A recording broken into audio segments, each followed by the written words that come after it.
సోనా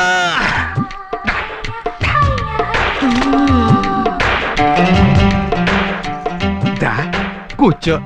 పర్లేదులే, చెప్పండి. సర్లే, నేనే నిలబడతాను.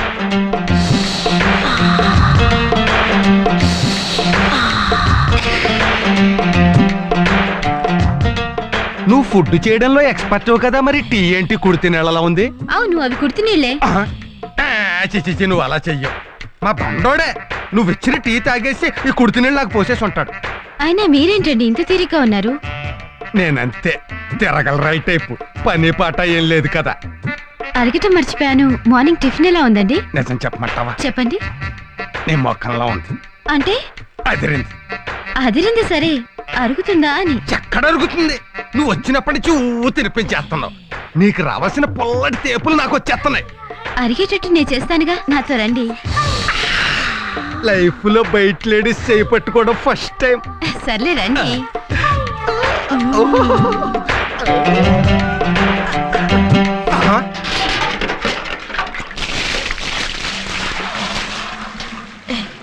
గ్రైండర్ గారు ఇక్కడే ఉన్నాడు. వదిలే చెయ్యి, తర్వాత పట్టుకుంటూ కానీ. రేయ్, ఇక్కడేం చేస్తున్నావురా? నీళ్లు మోసుకొస్తేనే ఫుడ్ పెడతానంది. కరెక్టే, ఆ మాత్రం బరువులు అప్పుడప్పుడు మొయ్యాలి. పో లోపలికి. ఎందుకు నాన్న?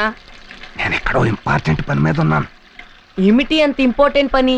మరి అదే నాకు మండుద్ది. నీకు పుల్లి చెల్లెలు కావాలా వద్దా? కావాలి. మరి అందుకే ఆ చుట్ట మీదే ఉన్నాను. మీ అమ్మని నమ్ముకుంటే లాభం లేదు. పో లోపలికి. అలాగే అలాగే. పోరా. ఇప్పుడు పట్టుకో చెయ్యి.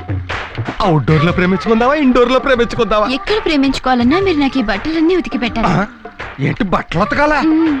అందమైన ఆడపిల్ల కోసం ఏం చేసినా తప్పు లేదన్నాడు వాత్సాయన. ఇది నీదేనా? నాదే. ఏం లేదు, కొంచెం స్పెషల్ గా ఉతుకుతావని. స్పెషల్ గా తర్వాత ఉతకొచ్చు, కానీ ముందు ఇవన్నీ ఎందుకో ఉతుకుతున్నాను కదా. కాస్త సూప్ పెట్టరా ప్లీజ్. ఏ సోప్ పెడితే తప్ప నీ సోకు నాకు దక్కదా? కొంచెం బండకేసి బాదండి బట్టల్ని.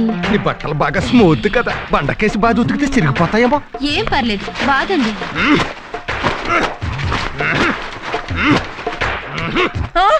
అమ్మో అమ్మో అమ్మో, ఏమిటండి ఏమిటండి ఇది? మీరు బట్టలు ఉతకటం ఏమిటండి? నేనే సరదాగా ఉతకట్లేదు. ఉతకపోతే ఫుడ్ పెట్టినంత సోనాలి. మన తిరుపతి గడి చేత కూడా నీళ్లు పట్టించేసింది. పాపిష్టిదానా? ఆఫ్టర్ ఆల్ 200 రూపాయలు జీతం తీసుకునే పని మనిషి. అనాథ కూడా. అవును, ఎంత పొగరే నీకు! మా ఆయన చేత బట్టలు ఉతికిస్తావా? తిన్న తిండి అరగాలి కదా అని పని చెప్పాను, దాంట్లో తప్పేంటి? తప్పున్నారా? పెళ్ళైన 20 ఏళ్ల నుంచి ఒక్క పని చెప్పి ఎరగను. ఎంతో గారాభంగా చూసుకున్నాను. తిండి తిను అనడం తప్ప ఇంకో పని చెప్పి ఎరగను. అలాంటిది మా ఆయన చేత బట్టలు ఉతికిస్తావా? ఓహో, మీ ఆయన సోమరిపోతులా తయారవడానికి కారణం నువ్వా? చూసారా, మీ చేత పని చేయించడమే కాకుండా మిమ్మల్ని సోమరిపోతూ ఉంటుంది. అమ్మో, నేను ఇంట్లో ఒక్క క్షణం కూడా ఉండను. పదండి, వెళ్ళిపోదాం. పదండి. ఇల్లు పెట్టేసి వెళ్ళిపోతే మనం బతకలేమే, తొందరపడక. ఏంటి, నెక్లెస్ పోయిందా? అవును సార్, మీకు 50,000 తెచ్చివ్వాలని ఎంతో ప్రయత్నం చేశాను సార్. ప్రావిడెంట్ ఫండ్లోని 10,000 వచ్చింది. ఇంట్లో సామాన్లు అమ్మితే 10,000 వచ్చింది. మిగతా 30,000 ఎక్కడి నుంచి సంపాదించాలో నాకు అర్థం కావట్లేదు సార్. 30,000 సంపాదించడం ఎలాగో కాస్త సలహా ఇవ్వండి సార్. నువ్వు ఉంటున్న ఇల్లు అద్దె sir. TV 60 sir. Radio 60 sir. మంచాలు 60 సార్. దిళ్ళు 60 సార్. దుప్పట్లు 60 సార్. మీ ఆవిడ 60 సార్. సొంతం సార్. దాన్ని అమ్మి వేలం వేసి. ఏమండి, తాళి కట్టిన భార్యను వేలం వేయడం న్యాయం అండి? ఏ, నా పరువు ప్రతిష్టలు నువ్వు బజార్లో వేయడం న్యాయమా? ఏమండి, వద్దండి, భార్యను వేలం వేయడం లోకల్లో ఎక్కడ లేదండి. ఎందుకు లేదండి? హరిశ్చంద్రుడు చంద్రమతిని వేలం వేయలేదు, అలాగే నిన్ను వేలం వేస్తున్నాను. దేవుడు పాట 20,000. 20,000. 21,000. తెల్లగడ్డ పైన పాట 21,000. 21,000. నా పాట 22,000. బట్టతల ఆయన పాట 22,000. 22,000. ఒకటోసారి 32,000 నా పాట 32,000. పోస్ట్ మ్యాన్ గారి పాట 32,000. ఒకటోసారి, రెండోసారి, మూడోసారి పాట కొట్టేశాం. ఏమండి పోస్ట్ మ్యాన్ గారు, 32,000 నాకు ఇచ్చేసి మా ఆవిడని తీసుకుపండి. ఏమండి, ఈ బండ మీద నన్ను లాక్కెళ్తున్నాడండి. నేను రాను, నన్ను వదలు. 32,000 పెట్టి నీ ఏలం పట్ల పడినానే. ఏమండి, వద్దండి, నన్ను వేలం వేయొద్దండి, వద్దండి. ఏమిటి, ఏమైంది? ఏమండి, ఇంకెప్పుడు ఎవరింట్లో నుంచి ఏ వస్తువులు తీసుకురానండి. కావాలంటే చలంగారింట్లో జన్మంతా పాచి పని వంట పని చేసేనా ఆ బాకీ తీరుస్తానండి. నాకు బుద్ధి వచ్చిందండి, నన్ను క్షమించండి, నేను ఇంకెప్పుడు చేయనండి. నీకు బుద్ధి రావడం కోసమే ఆ నెక్లెస్ ఖరీదు 50,000 అని చెప్పాను. దాని ఖరీదు 200.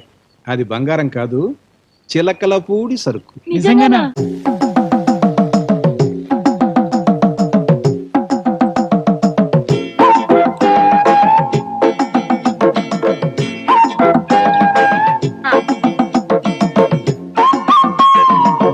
ఇదిగో వీటికి కదా అడిగా.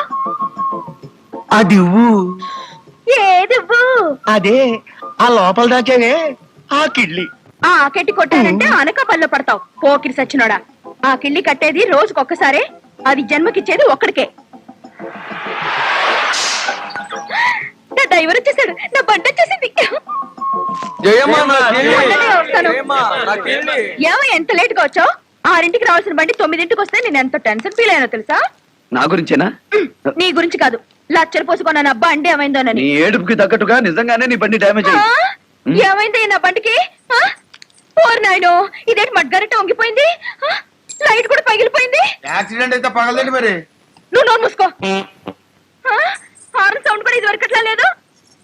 ఏ డిప్పుగా ఏమైందిరా నా బండికి? మా గురుడు ఏమైనా సామాన్యుడు నొక్కుడంటే స్టీరింగ్ పట్టుకున్నాడంటే ఇష్టమూర్తి, ఆరు నొక్కాడంటే కృష్ణమూర్తి, గేరు మార్చాడంటే బలరాముడు. కానీ బేకేస్తే బండ్రాముడు. అదంతా నాకు అనవసరం. డ్యామేజ్ అయినందుకు డబ్బు కట్టు. జీతంలో కట్టుకోపో. కట్టుకోక వదిలిపెడతానా? కిరాయి ఇవ్వు. ముందు నాకు ఇల్లు ఇవ్వు. కట్టిన తర్వాత ఇవ్వకుండా పోతానా? తెచ్చిన తర్వాత నేను ఇవ్వకుండా పోతానా? సర్లే. అటు తిరుగు. ఎందుకు? డిక్కీలో ఉంది, తీయాలి. చెయ్యి. తిరగమంటే విన్నావు కదా. చెప్తే ఇంద కదా. ఒరేయ్ డిమ్ముగా. ఇదిగో 1 2 కళ్ళు తెరిచే లెక్కెట్టుకో. డిక్కి మూసేశాను. ఇదిగో జయమ్మ, లెక్క తప్పుతుందేమో, ముందు నాకు ఇల్లు ఇవ్వు. అబ్బా, ఇంత వేడిగా ఉందేమిటి? కట్టి చాలా సేపు అయింది.